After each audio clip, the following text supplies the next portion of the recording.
નામ ઠાકોર ભરતભાઈ બાબુભાઈ છે અને અમારા વડીલો ખેડૂત છે।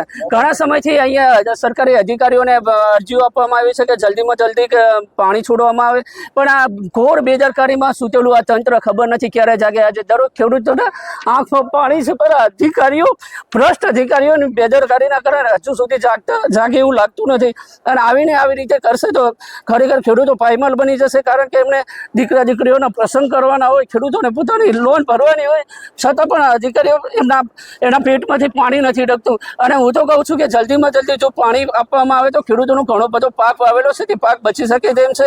અને ખબર નહીં આ અધિકારીઓને એવો તો ખેડૂતોની સાથે શું વિરોધ છે। દીકરા દીકરીઓ મા બાપ બધાને મૂકીને બાળકો પત્નીઓ બધા સાથે આવ્યા છે, નાના નાના બાળકો ઘરે મૂકી અને ખેડૂતો પાણી વાળવા જાય, પણ રાત દિવસ સાહેબ બેસે, દિવસે પાણી ના આવે, રાત્રે પાણી ના આવે। આવી કઠોર પર આટલું બધું સંઘર્ષ છે, છતાં પણ આ ઘોર જાડી ચામડીવાળા અધિકારીઓ ખબર નથી આ ખેડૂતો સાથે ક્યાં સુધી આવી રીતે અન્યાય કરશે તે ખબર નથી પડતી। સુજલામ સુફલામની મોટી મોટી વાતો કરનારી આ સરકાર ક્યારે અધિકારીઓને સમજાશે તે ખબર નહીં। જ્યારે રાજકારણ આવે ત્યારે કહેવામાં આવે છે કે ખેડૂતોને 24 કલાક પાણી આપવામાં આવે છે, આમ કરવામાં આવશે, તેમ કરવામાં આવશે, પણ ખબર નથી સાહેબ આ બધું જ રાજકીય મુદ્દો હોય અને તેવું દેખાઈ રહ્યું છે। કારણ કે નેતાઓ જ્યારે ચૂંટણી લડવાનું આવે ત્યારે કહે છે કે અમે હર હંમેશ તમારી પડખે ઊભા રહેશે, પણ આજે કોઈ પણ નેતાઓ જોડે રજૂઆતો કરવામાં જઈએ તો નેતાઓ પણ અમારી રજૂઆતો સાંભળતા નથી। અને અમે તો નર્મદા નિગમના ઓફિસો અહીંયા અધિકારીઓને આજે ખુલ્લી ચેતવણી આપીએ છીએ કે હવે નિવેદનો નથી કરવાના।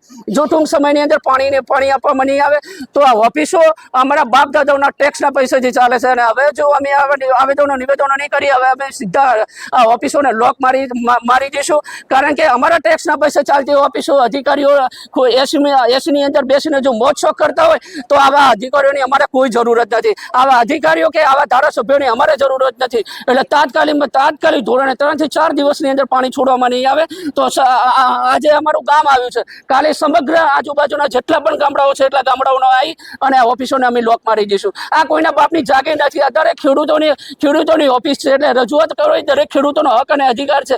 અમારા બાપ દાદાઓ એજ્યુકેશનના કારણે બોલી ના શક્યા, પણ એ અમારા બાપ દાદાઓ નથી બોલ્યા, એજ્યુકેશનના અભાવના કારણે નથી બોલ્યા, પણ આજે અમે ભણેલ ગણેલ યુવાનો અમારા બાપ દાદાઓ આત્મહત્યા કરી રહ્યા છે અને અમારા બાપ દાદાઓ આવી રીતે કઠોર કડકડતી ઠંડીની અંદર હેરાન થઈ રહ્યા, તો આ દુઃખ અમે કઈ રીતે જોઈ શકીએ। જો એ સરકારી કર્મચારીઓ જો એમને 10 મિનિટ કે 1 કલાક જો ઓફિસમાં વધારેના ઓવરટાઈમ ના બેસી શકતા હોય તો અમારા બાપ દાદાઓ પાણી માટે 24 કલાક રાત દિવસ કઈ રીતે એક કરી શકે। તેના માટે અમે આ મીડિયાના માધ્યમથી વિનંતી કરવામાં આવે છે કે તાત્કાલિક આ ખેડૂતોનો અવાજ સાંભળવામાં આવે।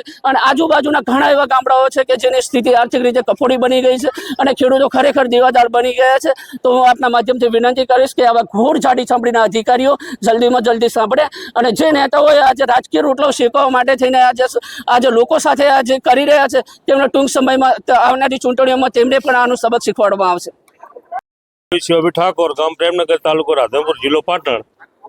મુદ્દાની વાત એ છે કે સાહેબ અમારે આટલા બધી મોટી સંખ્યામાં માણસો લાવવા પડ્યા એનું એક જ કારણ છે કે કેનાલમાં સફાઈ નથી, કેનાલ પાણી નથી, પાણી વગર ખેડૂત અત્યારે તળપે હર્યો, અને જો પાણી ન છોડે તો અમે ટૂંક સમયની અંદર ઉગ્ર આંદોલન કરશું અને મોતના ઘાટે જવું પડે છે તો જઈશું, એટલે દરજ્જે અમે હવે થાકી ગયા છે। ઉપર અમને વરસાદે વખા પાડ્યા છે, બીજી તરફ કેનાલવાળા અધિકારીઓ મને વખા પાડ્યા રહ્યા। એટલે મહેરબાની કરી અને કેનાલના અધિકારીઓને અમારે કહેવાનું છે કે પાણી છોડો, કેનાલ સફાઈ કરો, તેથી અમારો પાક સુધરે। પાણી આ સિઝનમાં ચાલુ નથી થયું, સાફ સફાઈ થઈ જાય પછી ચાલુ થઈ જશે। સાફ સફાઈનો કેમ આટલો અભાવ છે?